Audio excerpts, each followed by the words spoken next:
popped out this morning because I've got a couple of things that I need to move on.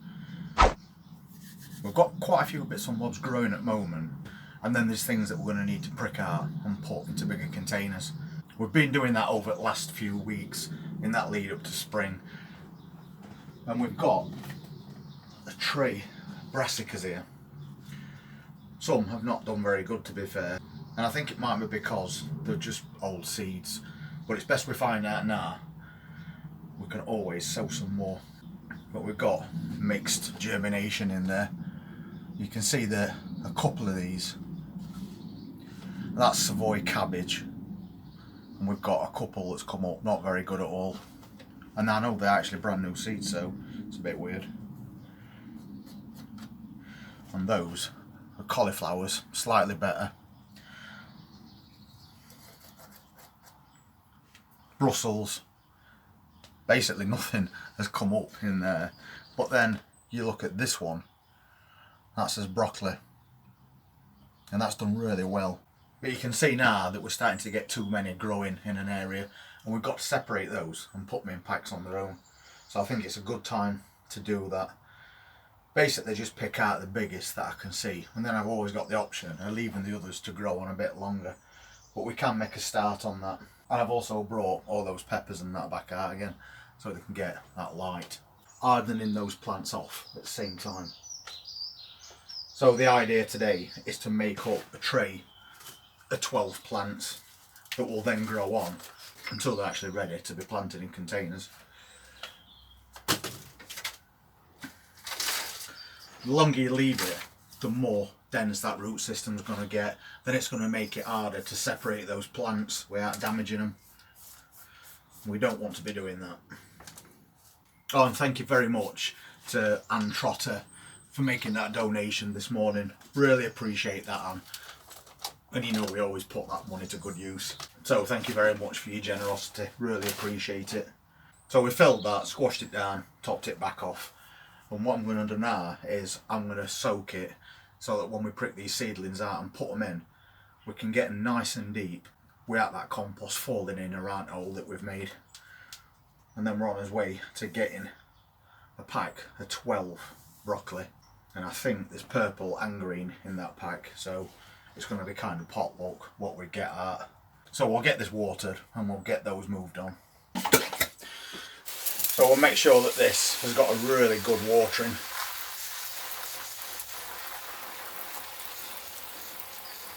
We're only going to need a pencil to do this.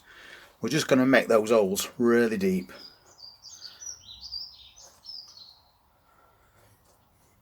Which is really good if you've got plants that's gone a little bit leggy, because your brassicas, you can bury them as deep as you want and you'll get a lot stronger plant by doing that.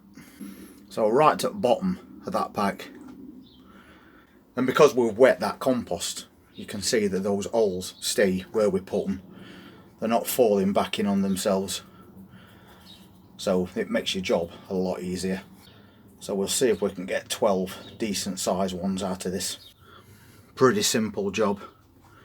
We're just going to prick them out. That's not a bad size one right there, so we'll just dig in and then lift that up like that, and then ease it out carefully, trying not to break those roots. And we've got a nice little plant there and a nice bit of root, and if you've only got half of that root, it will still work. So then all we need to do is drop it into that pre-made hole and just poke it down. And poke it down so that those leaves are just sticking out at compost. And then you've got a really stocky little plant by doing that. Let's see what else we've got. There's one or two of these that look a slightly different colour on edges. So they might be some purple broccoli. So we'll see if we can get a couple of these out as well. So again, dig in and just lift it all up like that. And then just ease the plant out that you want. And that's all we need to do. Drop it in, push it down, and then pinch around those edges with just those leaves sticking out at the top. So you've got perfect little stocky plants. And there was one next to it that was a good size as well, so we'll take that one, push that in, and job's a good one. A nice relaxing Sunday morning job. And all the really small ones that's in this pack, tiny little ones like that, we can just leave those and let them grow bigger, and then we've got another picking from that one little container. There's a couple on edge there that look alright as well. Let's dig those out. Take that out for a moment.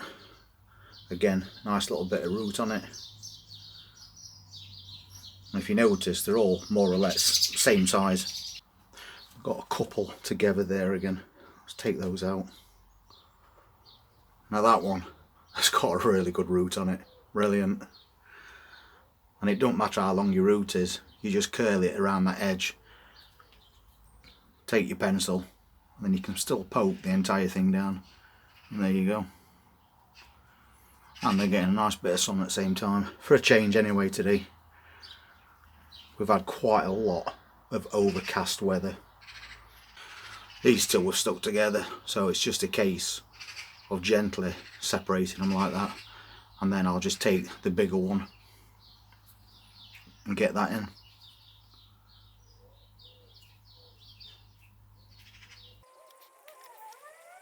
You can see there's little speckles on this compost. That's because we mixed slow release fertiliser into compost a few days ago. So just one more to go, and that's his first tray all set up. Oh, all set up. We're a tray of brassicas now. There we go. Nice stocky little plants. And we've got loads and loads left over. Probably enough to make up another 3 of those. We probably won't need that many, but it's always good to grow more than you need, just in case that you lose a few. I always grow backup plants. Got to keep a check on these as well. I think they're due a watering. I'll sort that out very shortly. And along with everything else, just make sure everything's got enough water, especially when it's sunny. You don't want them drying out on you. And then we'll take those peppers back in again. So that's another day at hardening those plants off. They're getting good sunlight. They're looking really healthy. And then at some point we'll be able to leave them outside, as long as there's no frost. So that's as brassicas set up, or at least part of them. We'll wait to see what happens with the other ones, see if we get any more germination. If not, we'll just re-sow fresh seeds. Because you can grow brassicas all the way through year. You can grow some now for a summer harvest, and then you can plant some at end of spring to harvest in autumn, and then you can plant some in autumn to overwinter and harvest early next year. So thank you so much for being part of the channel. I really do appreciate it. And as we've mentioned in previous videos, we're going to have a few changes coming over the next couple of weeks, and we are going to be doing a lot of container gardening. So if you're interested in container garden, or as one lady said, just a balcony garden, which is a great idea, then hit that subscribe button, press that notifications bell, and we'll see you at the next update. You take care.